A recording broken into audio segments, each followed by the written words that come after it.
Welcome to Ask the Accountant Pitstop Podcast 2024 FAB edition. And we are at the end of day one, but I think we've saved a really interesting guest till last. Maybe the best till last. Maybe that's what we're going to do. But before we start, let yourself introduce, talk about who you are, what you do. Just sell yourself, basically. Go for it. So I'm Veshali, founder and owner of Pinnacle Advisory Services. And for the last 12 years of helping our clients to get financially organised, make more money and pay less tax. I've been a qualified accountant for over 20 years, so I have plenty of experience. And having evolved through the years from paper-based all the way to tech-based to almost paperless. Almost. We'll talk about that, but carry on. Yeah, we've been on the journey, and things like events like these just help to bring us more to the forefront of technology. I love it. And that's a great segue, because our first proper question is, what was your first impression of FAB when you walked through the doors? Festival Accounting and Bookkeeping 2024. Be honest, be brutal. What was your opinion of this? It was nice. It was calming. It was nice. It wasn't like a mad rush, like opening the doors to the Harrods sale where everyone goes charging in. Yeah, good it was nice. It was welcoming. It's been really nice and relaxing to then actually take a moment to be able to talk to the people I want to talk to, bump into people that I want to bump into, and say hello to friends and other accountants and bookkeepers that we wanted to network with. So it's been a really relaxed and calming environment to do all of that. And that is different, right, to the rest of the industry. Like, that's what makes this place unique, right? And I think one of the things, you kind of said it there, yes, you can bump into people and bump into everyone else. But one of the most refreshing things is actually bumping into people you don't know. Where at some of the events, you could go to that event and I could probably tell you 90% of people who are going to go, because they're the same 90% of people who went to the last one. And they just rinse and repeat, right? Whereas here, I feel like maybe it's the location, maybe it's the timing, whatever the reason is, or the fact it's a brand new event. But we definitely have a new collection of accountants and bookkeepers to talk to, right? And that's interesting, right? That's exciting. It is, and it also, I would say, the famous people of accounting world, they've been a lot more calmer because they're normally running around doing talks. We see them on social media, we see them on all the platforms, we see them at other events. They're the stars of the show. It's like the red carpet of accountants. And here they've just been able to mingle like normal people and not have to be dragged here, dragged there, and to have honest conversations with them. Yeah, and that's what it's all about, right? Because that's when we start to actually learn from them even more. Like, the talks are amazing, and we will always queue and we'll always get in front and try to get in front of the queue for all these talks. But actually having that honest conversation with them, you can actually really get to nitty gritty, can't you? And you can make it relatable to you and ask your pain points. I love it. All right, what were you most looking forward to about this whole event then? What was the big driving factor for you to come in here? Networking. Seeing my fellow accounting friends and bookkeepers, because they're all around the UK. We're all dotted around everywhere, all the way from Scotland all the way down to the South Coast. So it's a nice place for them to be central, and for us to take a day out and not be working, way out from the office, and just be. Even having said that, I was in a room yesterday in our hotel. There was 5 of us in the room. We were up there till 1 o'clock. Talking business, but we were sharing. We're all solopreneurs, we're all sole practitioners, we're all doing our own thing. But when we came together collectively, in the space of 3 hours, we shared so much knowledge, and just even little things have you implemented this, or have you turned this feature on in that software? And you're like, oh, I didn't know that. I didn't know that.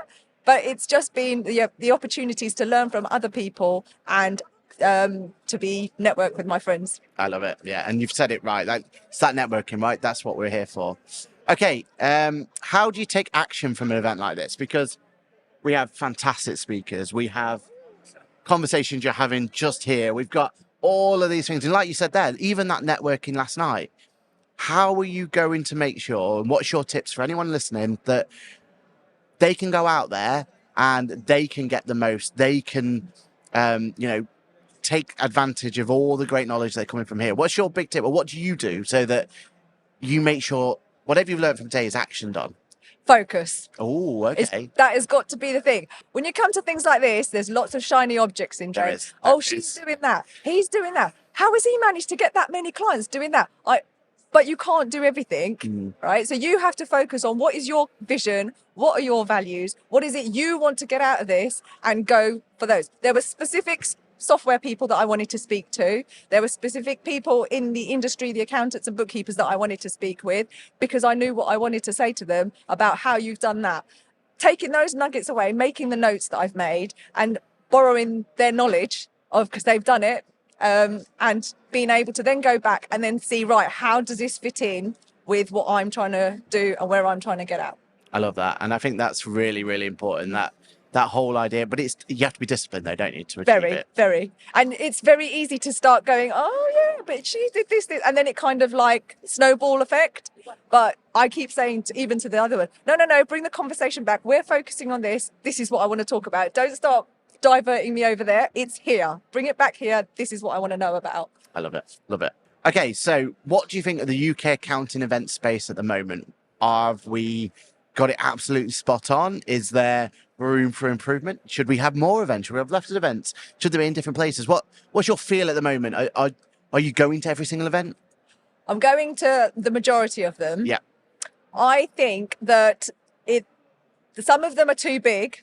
And even today, actually, a lot of the talks that I had marked in my agenda, there was only standing room only. And even then you can't hear. And that happens at a lot of the big events as well. Agreed. I think if they did more and often, it would be a lot better. I'm going to make a big plug at the moment because QuickBooks do a roadshow and the Get Connected events. And they're not just one-time year events. They're all through the year. And I have now been to about 2 or 3 and they've been brilliant. They're focused. I don't feel like I've run the marathon because you're not running around. The talks are spread out and I've been able to sit in the front row of most of the talks and taking what I need to take in, as well as speak to the software providers. So they need to be short and sweet, but often. Yeah. Little and often. Yeah, I agree. I mean, you're never going to say no to me for more QuickBooks events in the world. So, and me. Yeah. So, we're definitely going to support you on that one. Okay. So what do you love most about the industry? What's that thing that gets you that fire in the belly that really gets you going and going, you know what, this is why I love doing what I do? Like I said, I've been in the industry for over 20 odd years and I've seen it come a really, really long way. Generationally, I think now that you've got the people that are all retiring, then you've got this whole young breed of hungry, entrepreneurial type, almost business, not an accountant. Yes, they're accountants by being qualified, etc. But they're business people. Yeah. And that's where the big difference is. It's not, oh, I'm just an accountant. No, I run a business. And that's where the differentiation is. And a lot of it's a bit more of a holistic approach to everything and everyone shares. There's a lot more collaboration in the industry. Yeah. There's no gatekeepers to knowledge, which used to happen a lot. Oh, I can't speak to the accountant down the road. He'll steal all my clients. It's not about that anymore. No. And the fact that there's an abundance of work out there just makes it that much more nicer and more comforting to be in this space. It's a lonely place, isn't it? Very. You've said it yourself. Most of us solopreneurs, we want to just have that sense check, right? Like that. Definitely. That feel that we're on the right track, or no, we're not on the right track, but actually there's a solution for it, right? And also just to say to someone, oh, have I done this bit? Oh, I can't figure this out. Can you just help it? And then they'll come along and say, well, it's just this, this and this. And you're like, oh yeah, great, thanks. Yeah. Kind of thing. Exactly right. So that's what you love about the industry. That's your bit that's got your fire in the belly and everything else. But what would you change about the industry? I think it still needs to shed the old persona that it has to be a rigid, like almost headmastery type kind of persona that it has. Yeah. It's on its way to making it funky and, fashionable to be an accountant now.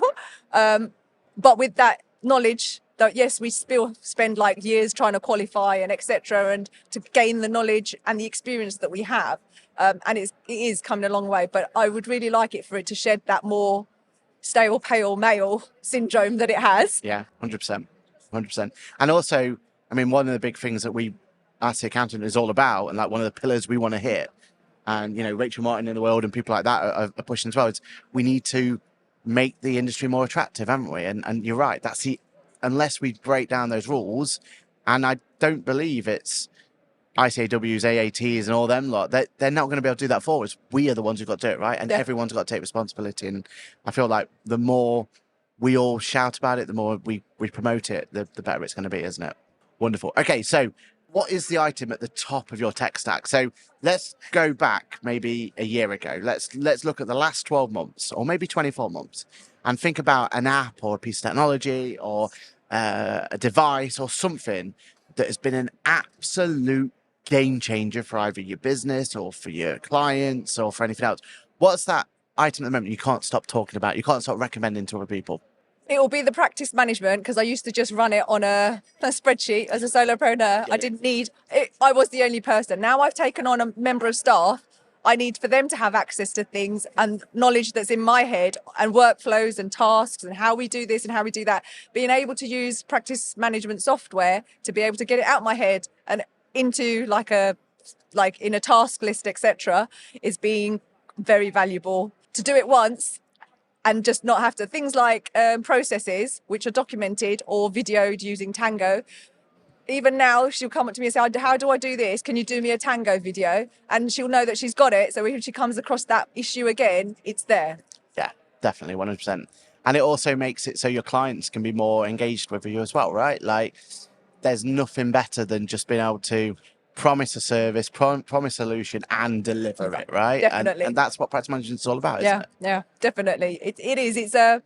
It has its do it once, share it a million times kind of thing. Exactly. So we've looked back 12 months, maybe 24. Let's go forward 12 months, 24. If you're sat here in that amount of time, what do you feel like AI is going to have done for you and your business or your practice? Do you think it's just a fad and it won't have done anything? Do you think that this is the start of a massive change in the way we're all doing it? Or, how do you envisage the word AI, the buzzword at the moment, how do you envisage that to have changed your practice going forward? There's been a lot of talks about AI today, focusing on how it's going to be used for accountants, what it means for the industry, what it means for life, really. Yeah. And as with everything, it's got to be embracing the change and leveraging. So when we had people it's the same thing, it's an evolution. Like with everything, before QuickBooks and before the likes of Xero, we all had the big red cash books and the nice extended ledger papers that we used to have. Yep. But we've all ditched those, moved to Excel, and now we've moved to software. So it's an evolution, and it's just helping us do our work better and more efficiently. And also it helps us to leverage all the tools that are out there. And so that we can spend more time doing the human side, having the conversations with our clients, having the meetings or, touching base with them, because we're not bogged down with doing all the data processing or the mundane stuff, which we can use AI to help us. That's a very good point. Yeah. And do you think there's any software out there that's really pushing it at the moment? Is there anyone that you'd say is like, they seem to be the forefront of it? What's your, looking at the landscape we've got out there, do you think there's anyone out there that really has embraced it, or is it still very much a buzzword, or at least a glimpse into the future? I think there's quite a few. So there was a tax one that I was on today, and I really am really excited about that. Okay. Yeah, because tax on demand, which is going to be built based on. Yeah. So all the questions that our clients ask us, all the questions we ask other accountants, is this, what's the VAT code for this? How do you deal with this for a VAT return? Is it reversed? Those kind of questions, the common questions that get asked all the time, to be able to have an AI solution where we can plug it in and it would give us the answer, where we're normally going through pages and pages of tax manuals or the HMRC manuals to try and find the answer. It will give us or guide us of where we need to look. So imagine the time saving on that. Exactly. Yeah. And I mean, I've used the solution. Love it. Yeah. Absolutely brilliant. And it feels like, why was this not done before? Exactly. Where the hell have you been all my life? Exactly. The other thing is, again, QuickBooks plug again, because I love QuickBooks, but at their recent, the roadshow that we were at recently, where they're talking about the development of the software now learning from us through the AI of how we deal with things and how processes are dealt with. So that, again, it's like customizing a standalone product, customized to how you work and what you do in your practice and how you deal with things for your clients. I love it. Okay. What is your ideal client? Let's go back to you and your business and how that works. But yeah, what's your ideal client? If you could personify it, if you could put it into one type, what would it be? So the ideal client is actually, I have an ideal client, and my favourite client he's a 30-year, in his late 30s. He's very well educated and knows about businesses, has run businesses before. He's a leadership coach business that he has, and he understands the value of an accountant. When he came to me, he goes, I know how to run a business. I know what I need to do, but I know I need 3 things. I need a good lawyer, a good accountant, and a good marketing person. And for that, he goes, to me, those 3 things are the most valuable. And he was on board straight away. I love that. Yeah. And he works with us rather than say, you tell me what to do. And he's interested and wants to know what's going on. And he has input from his side where he actually says to me, oh yeah, I understand about this. So he's invested in his finance department as well. I love that. I love that a lot. Okay, well, there we are. I mean, this is your opportunity. You've got that camera to plug. Like, tell people where to find you, how to find you. Yeah. Find me on LinkedIn, Veshali Patel, and also on our business pages for Pinnacle Advisory Services. And I'm always floating around on Facebook as well. Amazing. Well, thank you so much. Thank you. We probably did save the best for last. I think it's been a lovely conversation, and really look forward to this getting out in the open. But thank you to everyone for watching as well. Thank you for coming along and seeing it, liking, subscribing, all that sort of stuff that you are wonderful at doing. And we will see you all very soon for another exciting episode of Ask the Accountant, Pitstop Podcast. And thank you so much. Thank you. We've loved every moment. Thank you. Thank you.